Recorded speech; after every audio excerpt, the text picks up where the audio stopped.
Hey everyone, this is Tim from YourSixTech. Today in this video, I'm going to show you the best MTU settings for gaming and fixing lag spikes on your PlayStation 4. So I'm just on the home screen here. Let's go up to the top and then scroll on over to settings.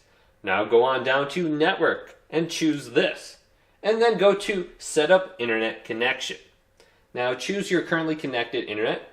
I'm using Wi-Fi, so I'm going to choose that. Then I'm going to go to custom for the setup. Now choose your Wi-Fi connection.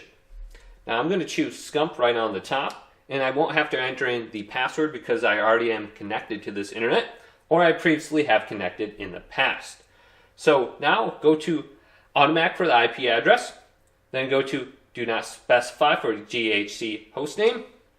Then for the DNS setting, I'm going to type in a manual one, and I'm going to type in the Cloudflare one. So this one will be 1.1.1.1 R2, then go to 1.0.0.1, press R2 and done, then go to next. And then here's the MTU settings. I'm going to go to manual, and then for Call of Duty, the best one I believe is 1472 is what they recommend. Press R2 and go to done and go to next. Proxy server, go to do not use. Then test your internet connection right here on the bottom and see if this makes a difference. Then we can check our download speed and our upload speed here at the bottom. I'm at 46 and my upload speed is 4.7. So hopefully this video did indeed help you out. If it did, leave a big thumbs up and subscribe to my channel down below for more tech up videos coming up next on YourSixTech.